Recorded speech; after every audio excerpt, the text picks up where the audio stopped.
지난주 27차 기후변화협약 당사국 총회가 열리기 전에 26차 회의에서 맺었던 산림협약이 제대로 이행되고 있는지에 대한 평가가 과학 전문지 네이처에서 나왔습니다. 평가 내용을 종합해보면 산림 벌채 속도는 작년보다 느려지긴 했지만 기후 목표를 달성하기에는 충분하지 않았다고 합니다. 네, 오늘 날씨학개론에서는 산림협약 평가 내용에 대해서 자세히 알아보겠습니다. K웨더 반계성 센터장 나오셨습니다. 어서 오세요. 네, 안녕하세요. 네, 안녕하십니까. 자, 작년 11월에 영국 글래스고에서 이 26차 회의가 열렸었는데요. 이때 맺어졌던 산림협약에 대해서 먼저 소개해 주시죠. 일단 이 지구온난화를 막기 위한 가장 좋은 방법 중에 하나가 바로 산림 보호입니다. 예. 산림을 보호해서 많은 이산화탄소를 흡수해 주는 것이 2050 탄소 중립을 이루는 아주 좋은 방법인데요. 네. 자, 그렇다 보니까 26차 당사국 총회에서 105개국 이상의 정상들은 2030년까지 산림 파기를 멈추고 토양을 회복하기 위해서 협력하기로 합의를 했었죠. 네. 합의된 내용의 제목은 산림 토지 이용에 관한 선언으로 산림과 토지를 복원하는 이 협약에 브라질, 인도네시아, 콩고 민주공화국 등 전 세계 산림의 85%를 차지하는 국가들이 동참을 했었고요. 네. 석탄 중단이라든가 메탄 협약에는 불참했었던 중국, 러시아에도 산림 보존에는 참여를 했습니다. 우리나라는 물론 미국, 일본 등도 참여를 했고요. 예. 당시에 이제 조 바이든 미국 대통령은 이 협약이 전 세계가 천연 산림 손실을 중단시키기 위한 공동의 목표를 이행하는 데 도움이 될 것이다라고 환영했었죠. 네. 네, 전 세계 산림 보호를 위해서는 아무래도 가장 많은 산림을 포함하고 있는 열대 우림지대에 대한 대책이 필요할 것 같은데요. 이와 관련한 대책도 포함됐습니까? 네, 이제 열대 우림은 아무래도 다양한 그런 생태계를 가지고 있거든요. 그러니까 지구 생명체의 거의 절반 정도가 서식하고 있고요. 네. 육지 식생에 있는 모든 탄소의 절반 이상을 포함하고 있습니다. 그리고 열대 우림은 이산화탄소를 흡수를 해서 산소를 배출해 주고요. 기후 변화를 저지해 주는 역할도 하지요. 그런데 이제 최근에 들어와서 열대 우림이 급속히 사라지면서 유엔 식량농업기구 등은 강력한 우려를 발표하기도 했는데요. 네. 미 항공우주국은 기후 및 인간의 영향으로 열대 우림이 취약해진다라는 보고서를 발표를 했는데요. 그 내용을 보면 세계 3대 열대 우림 지역 중에서 아마존 열대 우림은 기후 변화와 인간의 토지 이용으로 사라지고 있고, 아프리카의 콩고 열대 우림은 주로 기후 변화로 사라지고 있고, 아시아 열대 우림은 농업을 하기 위한 토지 변경에서 사라진다는 것이었죠. 미 항공우주국 제트 추진연구소의 사신사치 박사가 열대 우림은 지구상에서 가장 멸종 위기에 처한 서식지이다.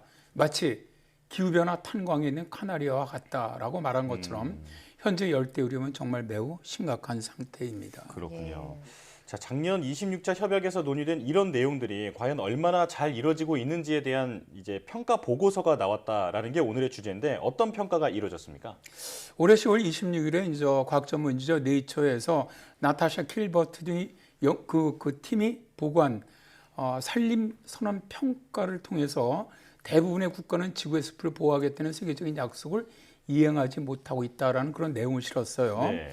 보고서에서는 작년 26차 당사국 총회에서 이루었던 산림 협약이 얼마만큼 이루어졌나를 평가를 했는데요. 자, 평가해 보니까 많은 국가가 2030년까지 세계 산림 손실과 황폐를 막기 위한 국제협약 목표를 달성하지 못하고 있다는 겁니다.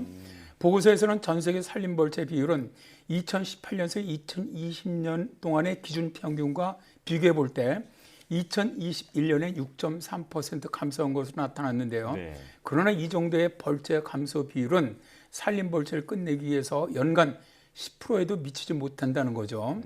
과학자들은 지구 온난화를 1.5도에서 2도, 이게 이제 지구의 기후가 심하게 붕괴할 임계 온도라고 저희들이 얘기하는데, 네. 이 온도를 제한하기 위해서는 산림 벌채가 끝나야만 한다라고 주장을 합니다. 네, 그렇다면 이번 보고서에서 열대 우림에 대한 평가는 어땠습니까? 일단 이번 보고서에서는 지난 한 해 동안 위성 데이터로 측정한 산림 덮개의 변화, 또 숲의 생태 건강을 측정하는 산림 경관 지수 등의 지표를 분석을 했습니다. 세계적으로 산림 벌채를 줄이려는 노력에 가장 협조하지 않은 지역이 바로 열대우림 지역이었다고 밝혔는데요. 세계에서 가장 큰 산림 손실이 일어난 브라질은 기준 연도와 비교해서 2021년 산림 벌채 비율이 3%가 증가를 했고요. 남미의 볼리비아와 아프리카 콩고 민주공화국의 산림 벌채도 각각 심한 곳에서는 6%와 3%가 증가했다고 합니다. 네. 그러니까 산림 벌채를 줄여야 하는데 오히려 산림 벌채 비율이 늘어나고 있다는 것이죠. 열대우림은 사실 탄소흡수 외에도 숲이 수증기를 내뿜어서 구름을 만들어줘서 이 지역의 기온을 냉각시킬 수 있는 그런 효과도 있습니다.